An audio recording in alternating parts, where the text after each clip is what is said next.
안녕하세요. 오늘도 와주셔서 감사드리며, 그럼 오늘의 사연 바로 소개해 드리겠습니다. 쑥맥이었던 남동생이 5년 전 결혼할 여자가 생겼다며 집에 데리고 온다고 했을 때 엄마와 나는 어떤 여자일까? 무척 궁금했습니다. 대학원을 졸업하고 나름 건실한 회사에 다니던 남동생은 지극히 모범생의 성격도 내성적이라서 대학 시절 군입대 사회초년생 생활을 거치는 동안 그 은한 연애 한 번 못 해본 모태솔로였거든요. 엄마 동재한테도 여자친구라는 게 드디어 생기긴 생기네요. 참 사람은 참 오래 살고 볼 일이야 액톤 베이도 구르는 재주가 있다더니 그거 참 신통방통하네. 얘는 보자 보자 하하니까 멀쩡한 남동생한테 못하는 말이 없어. 동재, 녀석 그런 말 쉽게 하는 애가 아닌데 결혼하고 싶은 여자라고 생전집에 데려온 적 한 번도 없었잖니? 너도 얄밉게 괜히 신우 행세할 생각하지 말고 잘해줘. 알았지? 엄만 날 대체 뭘로 보는 거유? 엄마나 시어머니 행세할 생각하지 말고 잘해줘요. 요즘은 시어머니가 며느리 눈치 보고 살아야 되는 시대래요. 아셨죠? 어이구, 참 잘 알아들었다 가만 지금 창문 밖에 동재하고 여자친구 걸어오는 것 같은데 엄마 말씀에 창문 밖을 보니 과연 남동생과 여자친구가 집으로 오고 있더군요. 그런데 여자친구 지금의 올케 옷차림이 좀 가관이었어요. 팬티가 보일락말락한 초미니, 스커트에 망사 스타킹, 번쩍번쩍한 넘 빛깔의 하이힐까지 아무리 좋게 생각하려고 해도 이건 남자친구 집에 처음 인사 오는 여자가 흔히 차려입을 만한 옷차림은 절대 아니었죠. 엄마 설마 저 여자가 동재가 결혼하겠다는 여잔 아니겠지? 옷 입은 꼬라지 좀 봐. 저게 뭐야? 대체 아니, 세상에 까딱하던 계단 올라갈 때 팬티가 다 보이겠구나. 아니 무슨 저렇게 빤스 같은 치마를 입고 돌아다닌다니. 남사스러워서 원여름도 아니고 이 쌀쌀한 날씨에 스타킹에 뇌저리 구멍이 숭숭 뚫려 있다니. 엄마와 나는 설마 저 여자가 남동생이 결혼하고 싶다는 여자가 아니기를 두 손 맞잡고 간절하게 기도했더랬죠.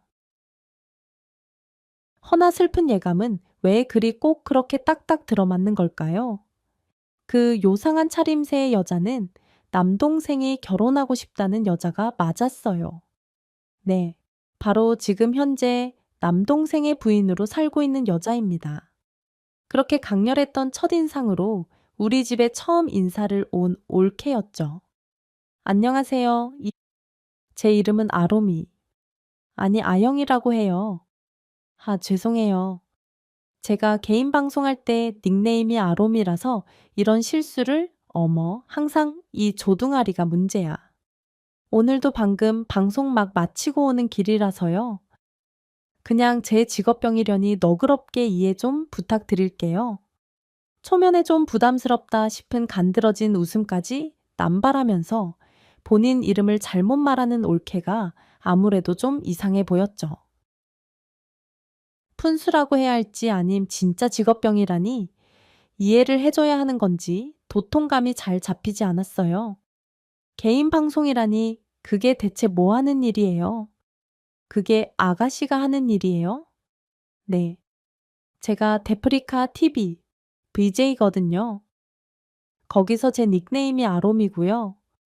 우리 오빠도 실은 제가 진행하는 개인 채널 팬으로 만난 거예요. 아빠가 역대 제 팬들 중에 제일 많은 별풍선을 아영아 그런 얘기를 엄마한테 할 필요는 없는 것 같아. 일단 다른 얘기부터 좀 하는 게 어떨까? 별풍선이라니 그게 대체 뭐니? 어머나 어머님 별풍선 모르시는구나. 쉽게 말해서 그냥 돈이라고 보시면 돼요. 돈이요?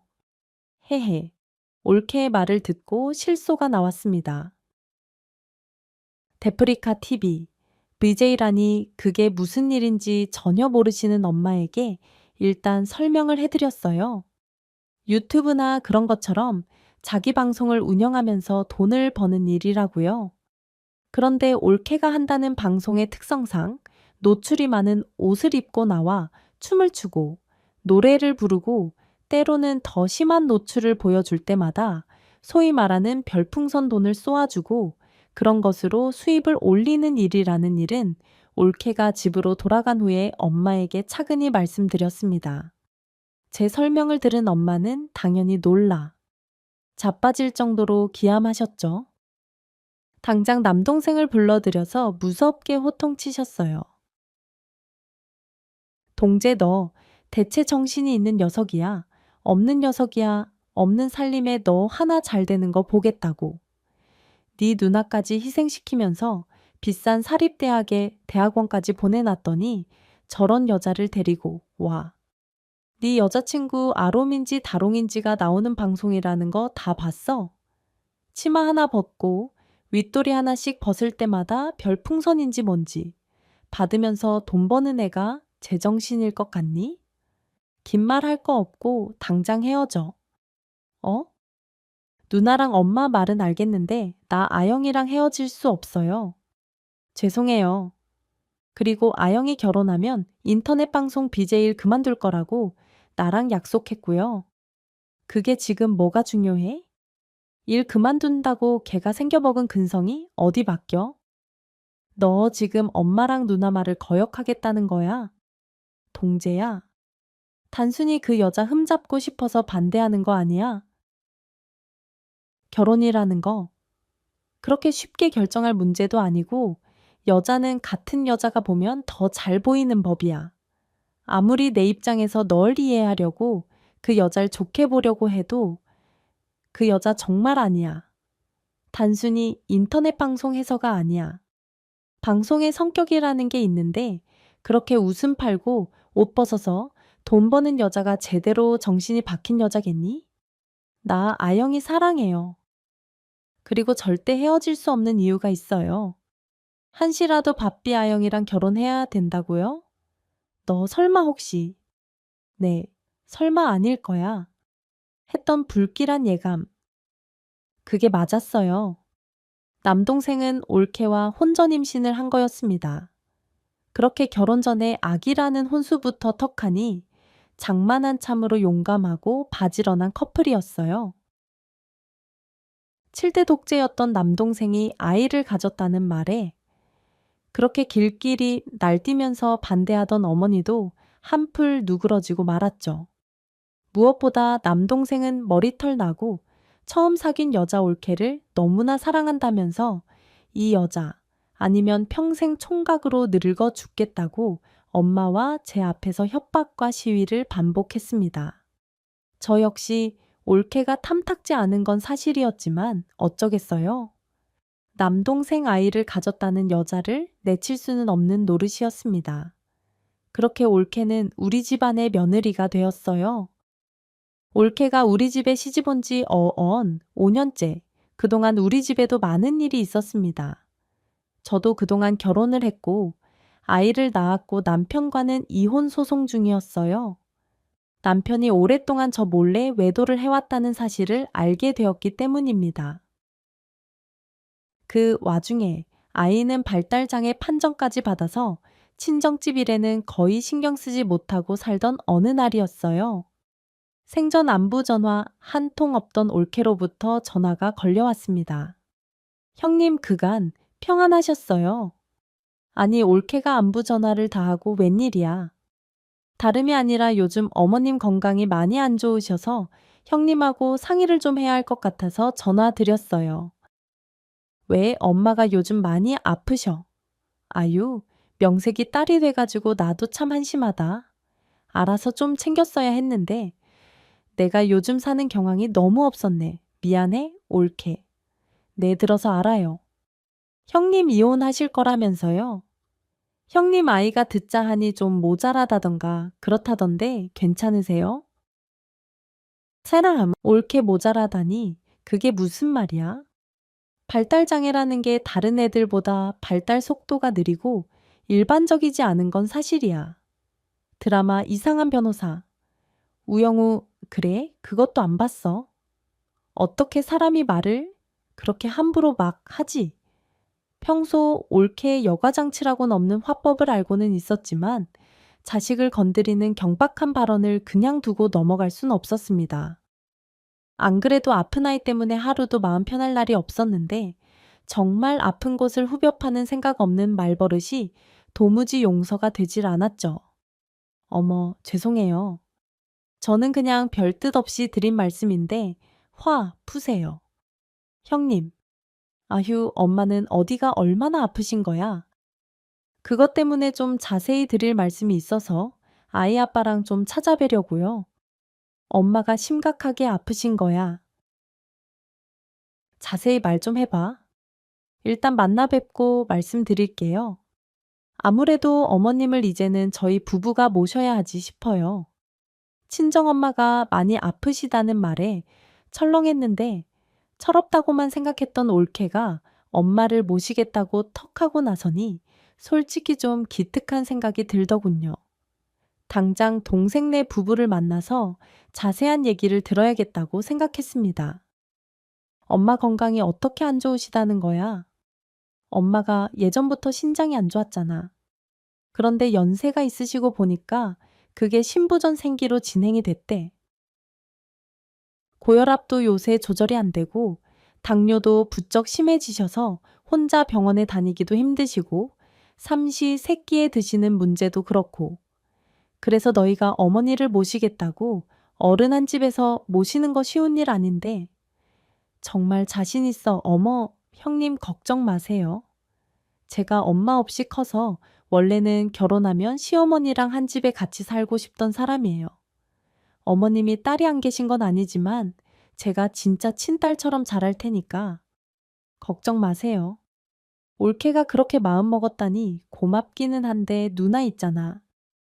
대신에 뭐 말끝을 흐리는 남동생의 얼굴을 보고 있자니 뭔가 찜찜한 생각이 들었습니다. 얘네 부부가 뭔가 다른 꿍꿍기가 있어. 그러나 솔직히 그런 노파심이 살짝 들었어요. 누나가 관리하는 엄마, 노후자금 예금, 그거 헐어모어서 우리가 좀 쓰면 안 될까? 아이 사실 이 사람이 네일샵 사업 시작하려고 하는데 자금이 너무 딸려 대출을 알아봤는데 지금 사는 집 전세 대출이 오버라서 더 이상의 대출이 불가야? 너 지금 보아하니? 돈 때문에 엄마 모셔가겠다고 하는 거니? 그 1억 들어있는 통장, 엄마 전 재산이나 다름없는 건데 그걸 홀랑 가져가서 쓰겠다는 거야. 어머, 형님 그건 절대로 오해세요. 홀랑 가져가서 쓴다니 말도 안 되죠. 그냥 투자라고 생각하시면 돼요. 투자. 실은 제가 네일샵 자격증 딴 지는 오래됐어요. 요새 네일샵이 완전 대세 중에 대세잖아요. 제가 다달이 이자 쳐서 3년 안에 원금 다 갚아드린다니까요. 한치의 망설임도 없이 너무 자신만만하게 말하는 올케의 말투에 이상하게 더 믿음이 안 갔습니다. 올케 말이라면 똥으로 매주를 쓴다고 해도 믿고 보는 남동생의 눈먼 감시관이야. 어제 오늘 일이 아니니 더 말할 것도 없었고요. 철없는 이 두 부부를 더 상대해봤자 입만 아플 것 같아서 일단 엄마를 찾아갔습니다. 엄마 대체 어떻게 된 일이에요? 동재네가 왜 갑자기 엄마를 모시겠다고? 저 난리야? 내가 요즘 건강이 안 좋아졌다고 갑자기 나를 모신다고 그러는구나. 그래도 젊은 애들이 기특하지 않니? 요즘 며느리들 시어미랑 살겠다는 애들 주변에 눈 씻고 봐도 없던데. 며느라기가 보기와는 다르게 생각이 착하지. 뭐냐? 아유, 엄마 다른 얘기는 들은 거 없어요. 뭐 그 1억 통장 얘기하는 거니? 얘 희영아. 그 돈 때문에 안 그래도 너랑 상의하려고 했는데 잘 됐다. 그거 동재네가 말 꺼내기 전부터 걔들 보태주려고 진작부터 생각했던 거야. 한참 전부터 네가 관리하고 있어서 또 네가 알면 노발대발 할 거 아니까 내가 말을 못 건넸다만 답답하기 짝이 없는 노릇이었습니다. 친정엄마는 옛날부터 남동생과 관련된 일이라면 저렇게 시시비비를 가리지 못하고 퍼주고 보는 성격이세요. 물론 세상의 모든 어머니들이 자식들에게 대부분 다 그렇죠. 하지만 남동생에 관한 엄마의 헌신과 대가 없는 퍼주기는 좀 도를 지나치는 때가 있었습니다. 엄마의 노후 자금 1억 원도 제가 관리하고 있던 때는 다 나름의 그만한 이유가 있었죠. 엄마, 돈이 어떤 돈이야? 어? 아빠가 암으로 돌아가시면서 이 돈 절대 건드리지 말고 엄마 아프거나 나이 드셔서 진짜 필요할 때 쓰라고 남겨둔 돈인데 그걸 홀랑 동재네한테 갖다 바친다는 거예요. 지금 사는 엄마 집도 동재네 결혼할 때 담보 대출 한도 초과로 받아놓고 이제 좀 그만하세요. 걔들이 그렇게 내 돈 가져간 만큼 나 모시고 가서 살겠다고 하잖니. 부모 돈 가져다가 쓰기만 하고 나 몰라라 하는 자식들도 널렸는데 걔들은 그래도 착한 거 아니니. 그리고 동재 말이다. 대리직함 달고는 있다만 공기업이라 월급이 영 시원치 않다는구나. 요즘 애 하나 키우는데 돈이 얼마나 많이 들어가니? 빡빡한 살림 생각해서 며느리가 사업 시작한다는데 어떻게 그걸 모른 척 할 수 있겠어? 그렇게 저의 우려와 극심한 만류를 뒤로하고 친정엄마는 끝끝내 동생네 부부에게 1억 통장을 건네고 동생네 집으로 들어가셨습니다. 이건 진짜 아니다 싶었지만 어쩔 도리가 없었어요. 제 말은 전혀 듣지 않고 동생 부부에게만 팔이 굽는 친정엄매에게 솔직히 섭섭했습니다.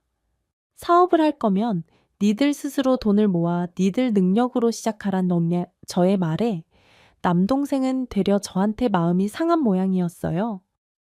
한동안 저는 엄마가 계신 남동생 부부 집에 발길을 끊었습니다. 서로 간에 감정이 상한 이유도 있었지만 해보지 않으면 절대 모를 이혼 소송 과정에 피곤한 일들을 처리하느라 발달장애 아들의 뒤치다꺼리를 혼자 감당하느라 제 나름 정신이 하나도 없었기 때문이죠. 그렇게 지난한 이혼 소송이 마무리되고 아들아이를 오후까지 보낼 수 있는 통합반 유치원에 적응을 시킨 뒤 제가 할 수 있는 개인 사업을 알아보던 어느 날이었어요. 문득 엄마가 잘 지내. 보내고 계신지 궁금하더라고요. 나이도 있으신 엄마가 지병이 도졌는데 남동생 때문에 감정이 상했다고 연락 뚝 끊고 지낸다는 것도 딸이 돼서 도리가 아닌 일이었고요. 전 불어 기별도 없이 남동생네 집을 불시에 깜짝 방문했습니다. 어머 형님 오신다는 기별도 없이 웬일이세요? 아니 남동생 부부랑 엄마가 사는 집에 뭐 꼭 연락을 하고 와야 하는 거야? 아무리 가족이라도 사생활이라는 게 있고 매너라는 게 있잖아요. 다음부턴 오실 때 연락 좀 하고 오셨으면 좋겠네요. 뭐 딱히 탐탁지 않았지만 틀린 말은 아니었기에 알겠다고 했습니다. 사들고 온 과일 박스를 건네며 집 안을 쭉 둘러보는데 엄마가 안 보였어요. 어디 병원이나 시장이라도 가신 걸까? 궁금해서 올케에게 엄마는 어디 계시냐고 물어봤죠. 그런데 올케가 당황하는 기색을 보이더니 우물쭈물 아무런 대답을 못하는 겁니다. 이상한 느낌이 들어서 다시 한번 집 안을 휘둘러 보았는데 엄마의 물건이나 흔적이라고는 할 만한 것이 하나도 보이지 않았어요. 올케 엄마 주무시는 방이 어디야? 저기 욕실 옆방이요. 올케가 기어 들어가는 목소리로 대답을 했고 전 그 방으로 가서 문을 벌컥 열었죠. 그런데 방 안에는 없어요. 엄마가 쓰시던 경첩과 시집 올 때 해오신 자개장만 덩그러니 있을 뿐 엄마의 옷가지며 화장품이나 가방, 그런 것들이 하나도 없는 거였습니다. 이상한 느낌에 저는 올케에게 따져 물었어요. 왜 집안에 엄마 물건이 하나도 없는 거냐고요? 올케는 얼버무리며 엄마가 좀 멀리 여행 가셨다고 했습니다. 아무래도 미심쩍었던 저는 바로 엄마에게 전화를 했죠. 몇 번이나 전화를 했지만 엄마는 전화를 받지 않았어요. 뭔가 문제가 생겼다는 직감이 들었고 저는 올케를 추궁했습니다. 아니 올케 집에 왜 엄마 물건이 하나도 없어? 서랍장도 열어보니까 엄마 속옷이며 양말 그런 거 하나도 안 보이잖아. 우리 엄마 어디 갔어?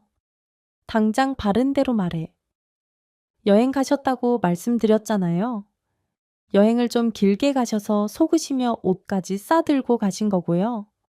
형님 왜 사람 말을 그렇게 못 믿고 화를 내세요? 고모 안녕하세요.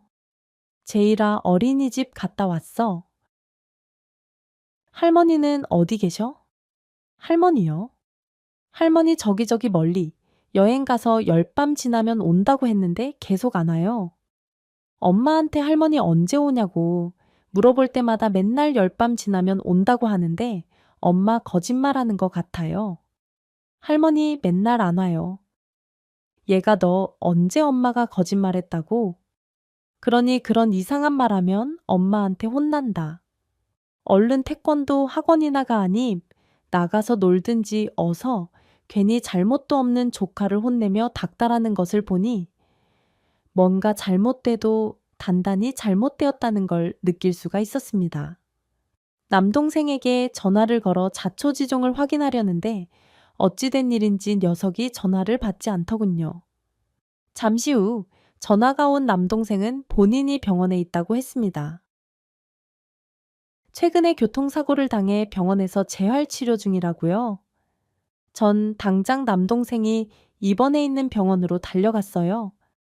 남동생의 상황을 살펴볼 겨를도 없이 엄마에 관해 따져 물었습니다. 방금 너네 집에 갔다 오는 길이야. 엄마 모시고 산다고 그렇게 큰 소리 치더니 왜 너네 집에 엄마 짐이라곤 한 개도 없어? 네? 와이프는 말도 안 되는 거짓말만 하는 것 같고 엄마 지금 어디 계셔? 당장 바른 대로 말해. 그게 누나 사실은 얼버무리지 말고 당장 말하라니까. 아이 누나 실은 엄마가 최근에 치매 판정을 받았어. 뭐라고 멀쩡하던 엄마가 갑자기 왜 나도 사고 난 이후에 있었던 일이라 자세히 사정은 와이프가 알아. 그리고 엄마가 본인 치매인 거 아시고 요양병원 들어간다고 하셔서 지금 요양병원에 계셔. 전 너무 어이가 없어. 순간 말문이 막히더군요. 당장 엄마가 계신다는 요양병원으로 달려갔습니다. 그런데 남동생이 말해준 주소의 요양병원으로 갔을 때 제 눈을 의심할 수밖에 없었어요. 분명 같은 이름, 정확한 주소인데 남동생이 말해준 곳은 요양병원이 아니었습니다. 정신병원이었어요. 혹시나 하는 생각에 정신병원 안으로 들어가 엄마의 인적사항 얘기했는데 입원해 있는 환자가 맞다는 말이 들려왔습니다. 저는 정신병원에서 엄마를 담당한다는 간호사에게 따져 물었어요. 이 병원은 멀쩡한 사람도 이렇게 함부로 입원시키는 곳이냐고요. 간호사는 황당하다는 듯 되려 제게 화를 내더군요. 어머님 성함이 전영자 씨 아닌가요? 한 달 전에 며느님이 직접 오셔서 전영자 씨 입원시키고 가셨어요. 자세한 건 며느님께 물어보세요. 어머님이 치매를 앓으시는데 치매로 인한 정신분열증도 나타나서 일상생활하는데 애로사항이 많고 위험하다면서요. 그런 이유로 집에서 돌보시는 게 불가능하다고 저희 병원에 어머님 맡기셨습니다. 한 계절 가까이 못 배웠을 뿐인데 엄마의 몰골이 말이 아니었습니다. 병원에 식사가 형편없었던 건지 몇 달 사이 깡마르고 수척해진 엄마를 보자 눈물이 앞을 가리더군요. 엄마에게 대체 어떻게 된 거냐고 울며불며 물었는데 엄마는 아무 말씀이 없으셨어요. 한참 뒤에 겨우 입을 떼시며 하신다는 말씀이 미안하다. 희영아 진작 너에게 연락하려고 했는데 너한테 너무 면목이 없어서 못했어. 네래, 너도 네 코가 석잔데 이런 좋지도 않은 이야기 전하고 싶지도 않았고 병원에서 치매라고 하는데 너한테든 네 동생한테든 짐이 되긴 싫더구나. 처음엔 요양병원인 줄 알고 따라왔는데 정신병원이어서 깜짝 놀라긴 했다. 그런데 여기 사이클이 요양병원하고 딱히 다를 것도 없고 치매라고 이제 나빠질 일밖에 안 남았다고 하도 네 올케가 그러는 바람에 당장 친정엄마를 정신병원에서 퇴원시키고 집으로 모셔왔습니다. 이혼하면서 재산 분할로 받은 낡은 투룸빌라가 제 보금자리였는데 그마저도 없었더라면 얼마나 서글펐을까. 그런 생각마저 들더군요. 남동생 녀석을 가만두지 않겠다고 결심하고 남동생이 있는 병원을 다시 찾아갔습니다. 그런데 이번에 다시 잘 살펴보니 동생의 상태가 또 생각보다 심각했어요. 석 달 전쯤에 자동차 브레이크가 갑자기 고장이 나 교통사고를 당했는데 척추를 많이 다쳐서 거의 반신불수가 될 뻔했다고요. 재활 치료 열심히 하고 다행히 뼈가 잘 붙어서 반신불수가 될 위험은 피했는데 한동안 아무 일도 못하고 재활에만 전념해야 한다는 얘기였습니다. 넌 이런 큰 사고를 당해놓고 누나한테 이런 방구 말도 안 하니 나하곤 아예 인연 끊고 살 작정이었어. 그런 게 아니라 아이 누나가 안 그래도 이혼 소송이다. 뭐다? 너무 힘들게 지내는 거 알고 있어서 우리 일로까지 골치 아프게 만들기도 싫었고 내가 교통사고 당한 시점이 엄마 요양병원 보내드린 때라서 누나한테 솔직히 연락할 면목이 없었어. 내 참 기가 막혀서 요양병원이라니 너 엄마가 정신병원에 가 계셨다는 것도 모르고 있었니? 정신병원이라고? 아이 그게 대체 무슨 말이야. 몇 달 전 엄마가 치매 진단 나와서 엄마 스스로 요양병원 가시겠다고. 아이 그렇게 가신 걸로 알고 있는데 기가 막히고 코가 막힐 노릇이었습니다. 올케는 남동생을 속이고 친정엄마를 정신병원에 보낸 거였죠. 사람이 너무 어이가 없으니 화도 제대로 나지 않고 순간 픽 웃음이 나오더군요. 엄마 노후 자금 1억까지 사업 자금으로 떡하니 받아가 놓고 본인이 스스로 어머니 모시겠다면서 나서서 설레발 치더니 이런 행동을 하는 올케가 도무지 이해가 가지 않았습니다. 한심하고 답답하기 짝이 없는 남동생을 눈물 쏙 빠지게 혼을 내준 뒤 전 자초지종을 따져 묻기 위해 올케가 운영하는 네일샵을 찾았습니다. 찾아갔어요. 올케, 우리 엄마 병원에서 제대로 검진받아 보니까 완전 치매도 아니고 경도성 인지장애로 판정 나왔어. 이건 엄밀히 치매도 아니고 치매로 이행되는 초기 단계라고 했어. 요새는 약이 좋아서 지금 제때 약만 제대로 먹으면 더 나빠지지도 않고 기억력이 오락가락하는 수준인데 여기서 멈출 수 있다는데 그런 엄마를 정신병원에 집어넣어 전 대학병원 검진 결과를 들이밀면서 올케에게 따졌습니다. 그런데 올케 입에서 나오는 대답이 가관이었어요. 어머 형님, 어느 병원에서 검진 받으셨어요? 저도 당연히 어머님 모시고 큰 병원 갔었어요. 그런데 그 병원에서는 어머님 분명 치매가 맞다고 했고요. 치매 중에서도 증상이 빨리 악화되는 케이스라고 헛것이 보일 거고 정신분열 증세가 동반될 거라고 했다니까요. 모르시나 본데 어머님이 밤중에 자다 깨서 헛소리도 얼마나 많이 하셨는데요. 어이가 없었습니다. 엄마가 예전부터 가끔 주무시다 잠꼬대하는 버릇이 있는데 아마 그걸 두고 저런 식으로 비약해서 말한다고 생각하니 화가 치밀었죠. 뇌 CT의 MRI 검사 결과지까지 들이밀며 전 따지고 들었습니다.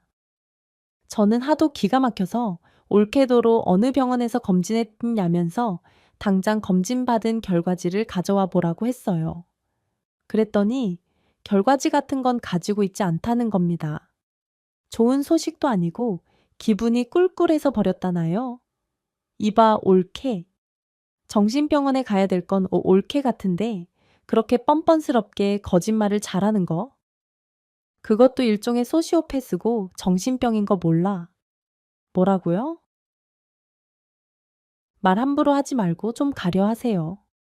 형님, 아니 지금 멀쩡한 시어머니를 정신병으로 몰아서 병원에 집어넣은 게 누군데?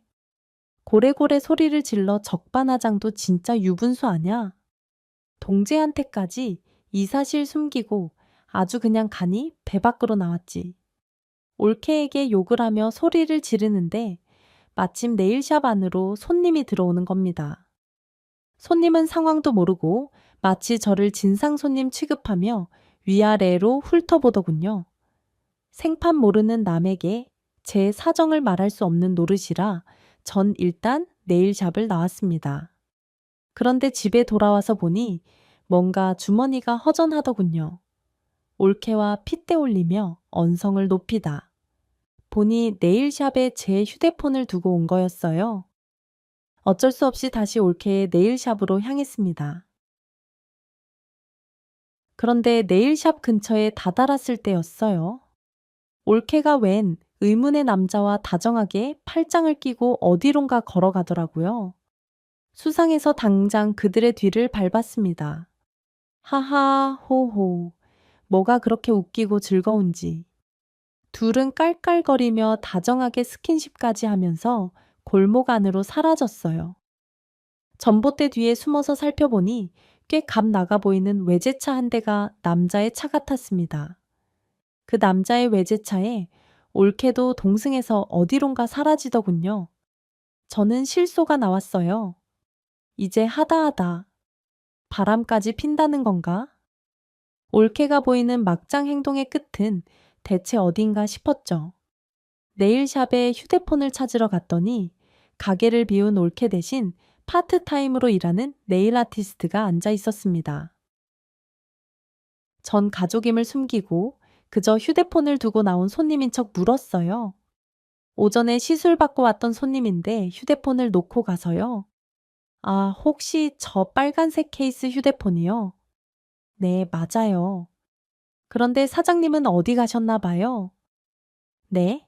친구분하고 약속이 있다고요? 뭐 네일샵 직원에게 물어서 알 수 있는 건 딱히 없을 것 같았습니다. 전 이용 과정에서 거래를 한 적이 있었던 흥신소에 연락을 했어요. 실은 제가 남편의 오랜 외도로 이혼을 했습니다. 뻔히 바람 피워놓고 오리발을 내미는 남편의 유책 사유를 입증하고자 흥신소에 의뢰해서 남편의 불륜 사실을 입증할 수가 있었죠. 참 지저분하고 다시 겪고 싶지 않은 과정이었습니다만 그게 불가능했다면 전 아마 위자료 한 푼 받지 못하고 억울한 채 이혼을 했을 거예요. 하마터면 아이 양육권마저 뺏길 뻔했습니다. 물론 개인적인 사생활을 추적한다는 게 법적으로 위반할 수 있는 부분들이 있어 조심스러운 게 사실이죠. 그런데 제가 거래했던 흥신소는 운영하는 분이 전직 형사라 영리하게도 이런 부분들을 잘 피해가고 의뢰인의 필요한 부분은 잘 깔끔하게 처리해 주는 곳이라서 이번에도 믿고 연락을 했던 겁니다. 며칠 후 올케의 뒷조사를 부탁한 흥신소에서 경악할 만한 사실을 전달해 주더군요. 에이, 사모님 부탁한 대로 올케분 뒷조사해 봤는데요. 아니나 다를까? 웬 유부남과 내연관계를 맺고 있더라고요. 통장 내역 확인해 보니 이건 뭐 다달이 그 남자한테 몇백만 원씩 돈도 받고 있고요. 그 유부남이라는 남자 직업도 멀쩡하고 처자식 딸린 사람이라 참 둘이 만난 지도 꽤 오래됐던데요. 한 6년 이런 말씀 드리기 좀 외람됩니다만 남동생분과 결혼 전부터 만난 사이 같던데 아이, 우선 조카분 친자 확인 검사부터 해보셔야 하지 않겠어요? 전화를 끊고 나자 저도 모르게 사지가 벌벌 떨리고 뭘 도대체 어떻게 처리해야 할지 판단이 서질 않더군요. 친정엄매에게 알릴까 하다. 가뜩이나 건강이 좋지 않은 노인이 이런 경악한 소식을 듣고 쇼크를 먹지 않을까? 걱정이 되었습니다.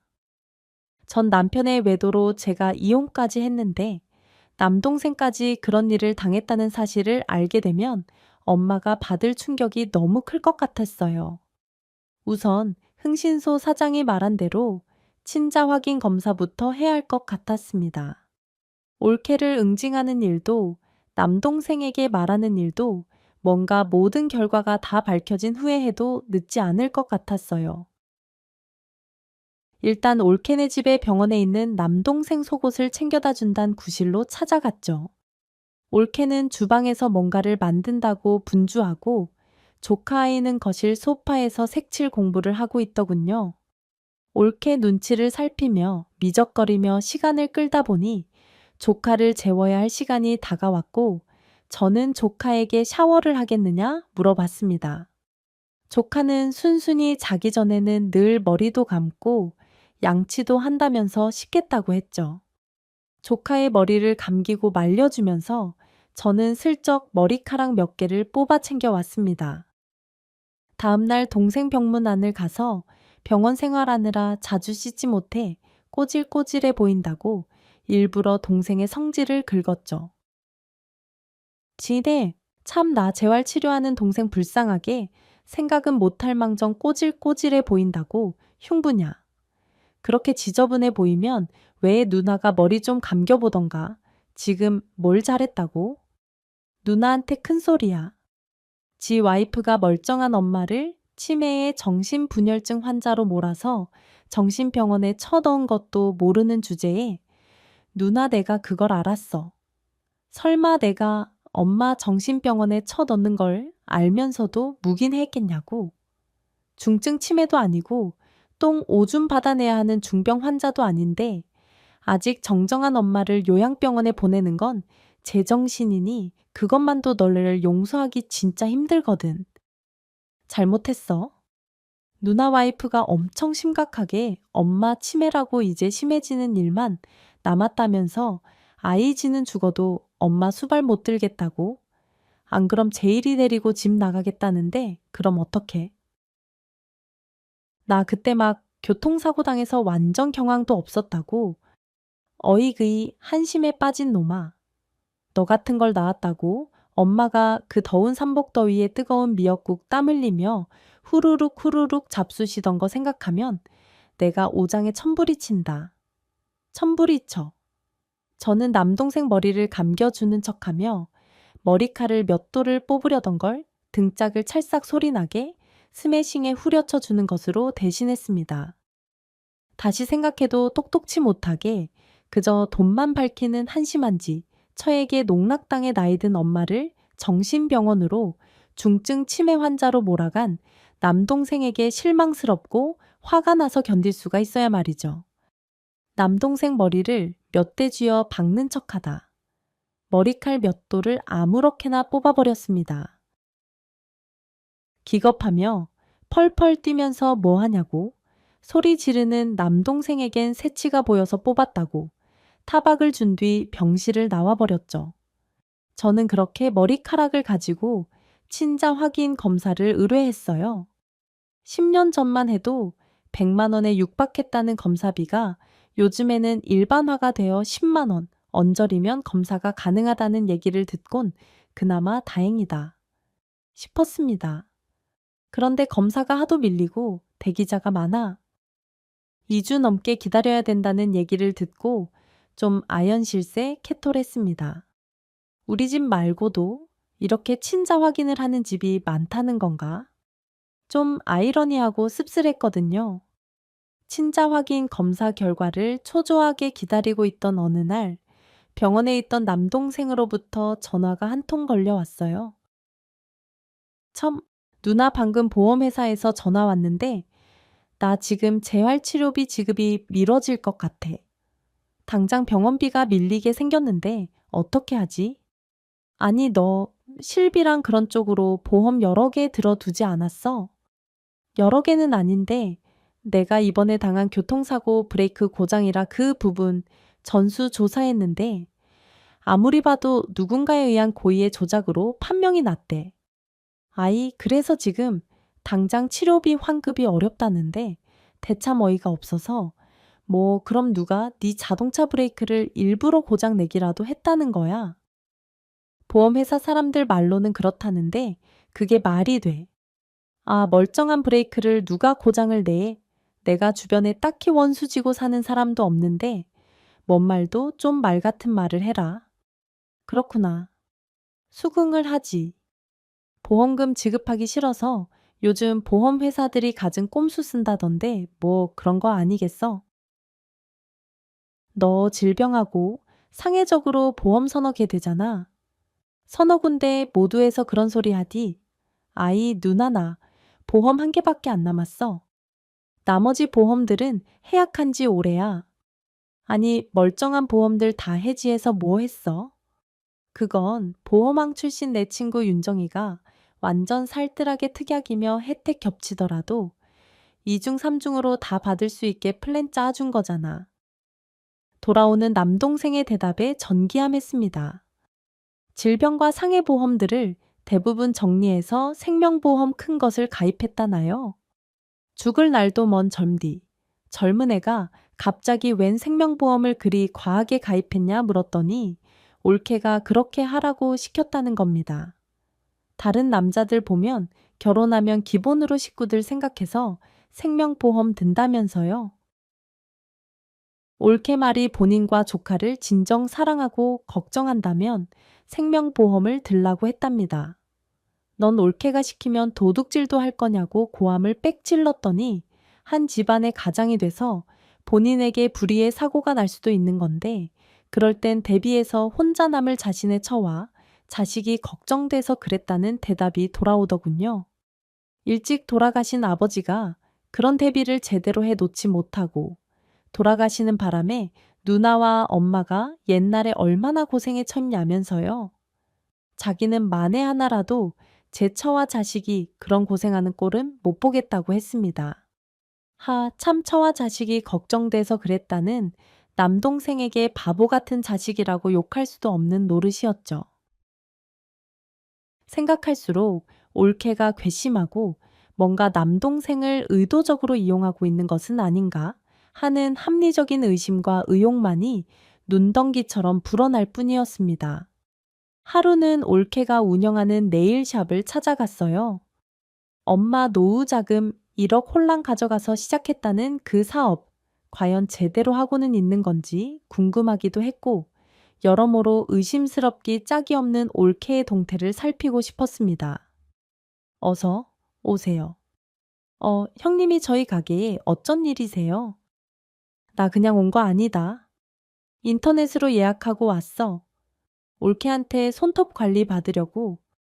어디 솜씨 한번 볼까? 올케는 탐탁지 않아 하면서도 네일 케어를 시작하더군요.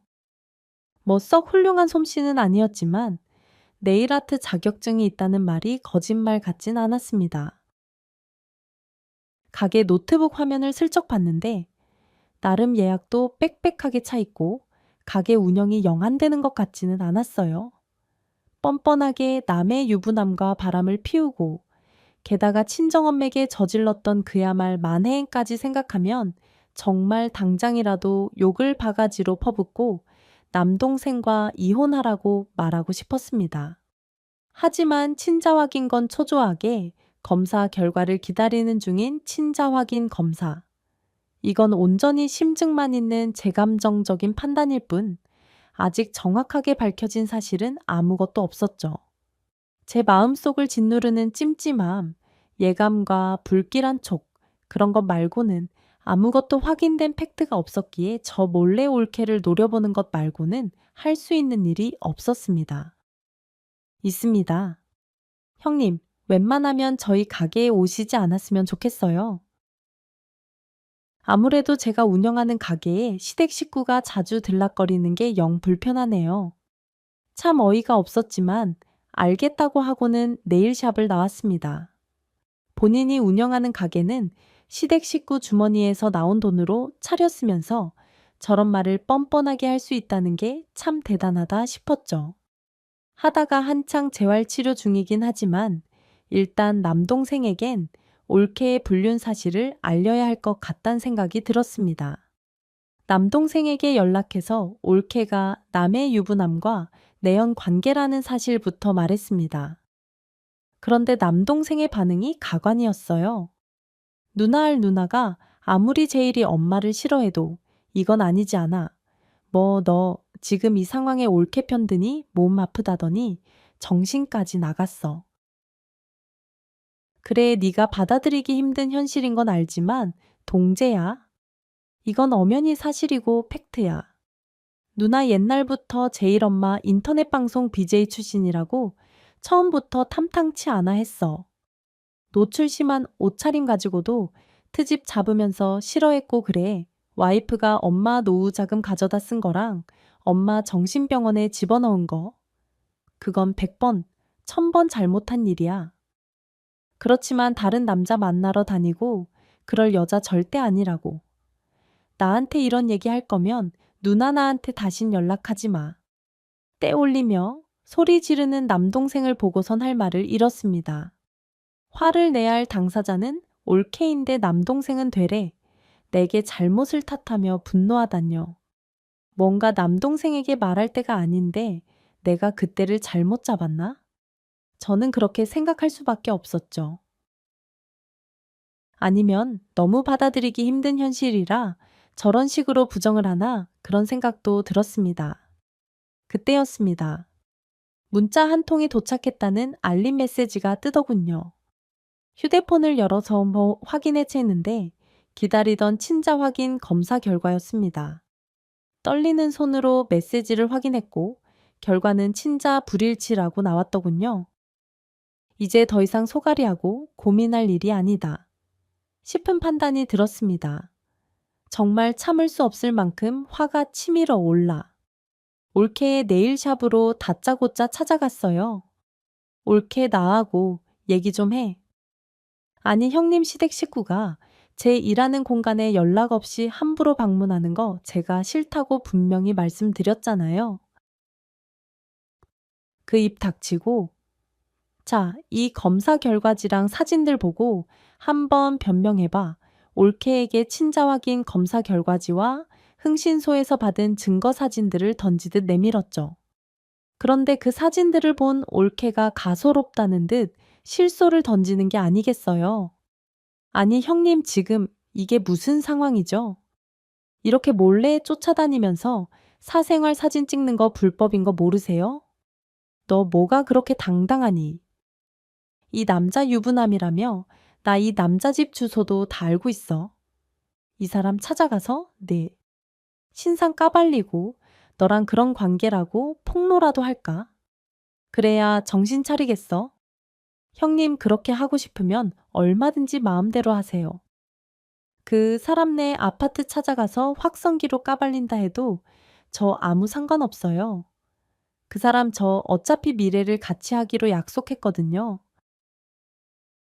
형님이 안 까발리셔도 어차피 그이가 와이프한테 다 이실직고 할 거라고요. 너 정말 세상에 겁나는 게 하나도 없구나. 너 하늘이 무섭지도 않니? 네. 속으로 낳은 자식한테 부끄럽지도 않아. 하, 참 뭐라고 또 설교하시려고요. 제가 명예훼손으로 형님 고소할 거거든요. 집에 돌아가셔서 변호사나 빨리 알아보시죠. 어젯밤 꿈자리가 사납더니만 아침부터 제 소음 붙었네. 팔을 올려붙여 짝 하고 따기를 한 대 시원하게 날리려다가 관두었습니다. 저렇게 근거 없는 도끼를 내뿜으며 막 나오는 올케를 보고 있자니 그런 식의 대거리를 했다간 되레 저에게 화살이 돌아올 것 같았죠. 일단 참고 훗날을 기약하기로 마음먹은 뒤 네일샵을 나왔습니다. 집에 돌아와 빈속에 찬물을 아무리 들이켜 보았지만 쉽사리 화는 가라앉지 않더군요. 챔, 엄마는 무슨 일이냐며 자꾸 자초지종을 물으셨고 전 쉽게 입을 뗄 수가 없었습니다. 약을 드시고는 있지만 치매 초기 단계인 경도인지 장애를 앓고 있는 엄마에게 들으면 귀함할 얘기를 할 필요가 뭐가 있겠어요? 혼자서 타들어가는 속으로 이러지도 저러지도 못하고 있는데 남동생에게서 전화 한 통이 걸려왔습니다. 왜 또? 네?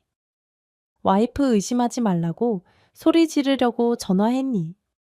그런 전화라면 당장 끊어라. 지금 누나가 너한테까지 그런 소리 들을 기분 전혀 아니니까. 누나 내가 미안해.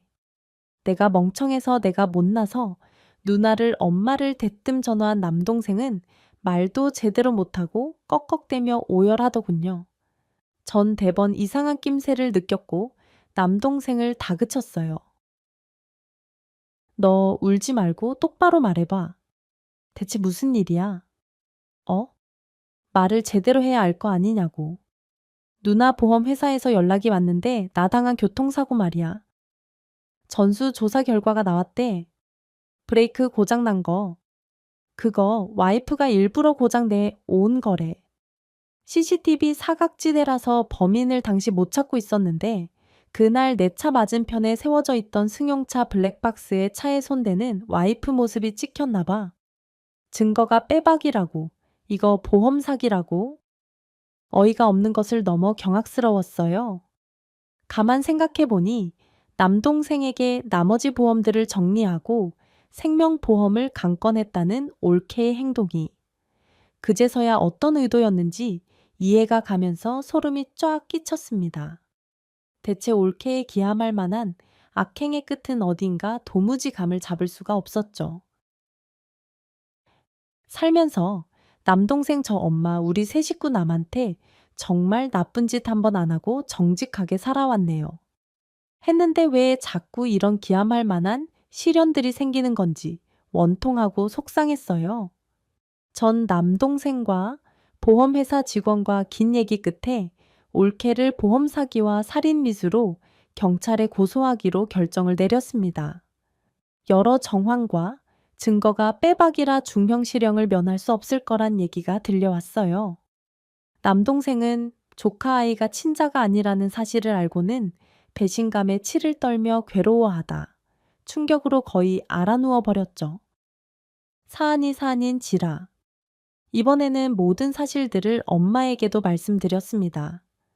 네가 그동안 그래서 그렇게 바쁘고 얼굴 표정이 안 좋았구나. 애미가 돼서 그것도 모르고 미안하다. 희영아 내 이 처죽일 년을 봤나? 처음 우리 집에 인사 올 때부터 환향기가 줄줄 흐르는 것부터 마음에 영 안 들었는데 결국 이 사달을 내는구나.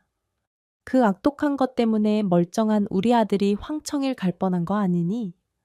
엄마는 올케를 가만둘 수 없다면서 당장 네일샵으로 앞장서라 하시더라고요. 아무리 만류해 보았지만 아들을 잃을 뻔한 어미의 분노. 그걸 이길 방법은 없어 보였습니다. 노안으로 여러 지병을 앓고 있고 경도인지 장애로 약을 드시고 계신 엄마였지만 가끔씩 건망증이 있을 뿐 정신이 아직 또렷하신 엄마였어요. 사리분별이나 이해력에 문제가 있는 것도 전혀 아니었죠. 그런 엄마가 자기 아들을 죽일 뻔한 올케를 혼내주겠다는데 뭐 어쩌겠어요? 분노에 차 길길이 날뛰는 엄마를 일단 조금 진정시킨 뒤에 답답한 마음으로 엄마를 모시고 네일샵으로 갔더랬습니다. 그런데 네이션 문을 열자마자 엄마와 저는 기함했어요. 뭘 상상하든 언제나 그 상상 이상의 막장을 보여주는 올케이긴 합니다만 그날의 상황은 참 충격적이었습니다. 맨 처음 보는 여자 3명이서 죽일 듯이 올케 머리를 잡아당기고 옷을 잡아뜯고 발로 여기저기 차고 따귀를 사정없이 때리고 있었어요. 가게 안의 매니큐어와 손발톱, 손질 도구들이 바닥에 나뒹굴어 돌아다니는 데다 의자와 테이블은 넘어져 있고 플라스틱 의자 하나는 아예 와장창 부서져 있더군요. 야, 이 불륜녀가 어디서 뻔뻔하게 같은 동네에서 네일샵을 하고 있어? 너 인연 하늘이 무섭지도 않니? 대체? 아니 버젓의 아들도 있다면서 남의 가정을 깨려들어. 보니까 올케가 불륜을 저지르던 내연남 아내와 그 친정 식구들이 몰려와서 올케에게 화풀이를 하고 있었던 겁니다. 머리칼이 뽑히고 얼굴은 맞아서 시뻘겋게 부어오르고 치마와 티셔츠는 찢어져서 올케의 몰골은 눈뜨고 보기 힘들 정도였어요. 그렇게 묻지만 폭행을 당하면서 상대편 인원이 많아서인지 배구리를 해봤자 더 매만 벌 상황인 걸 알아서인지 그토록 뻔뻔한 올케인데 그날따라 아무 말도 없더군요. 폐악을 이미 부리다 지쳐나가 떨어진 건지 몰라도 무차별 폭격을 아무런 수비 없이 그대로 당하고 있더라고요. 상황을 파악한 엄마와 저는 참 피식 실수가 나왔습니다. 저 엉망진창 진흙탕 싸움에 우리도 끼어들어서 한판 거들어야 하는 걸까? 아니면 멀리서 고소한 웃음을 날리며 남의 집 불구경하듯 방관하면 되는 걸까? 엄마와 전 어느 순간 서로의 얼굴을 마주보게 되었어요. 나이 드신 엄마가 주름진 얼굴에 씁쓸한 웃음을 지으며 말씀하셨습니다.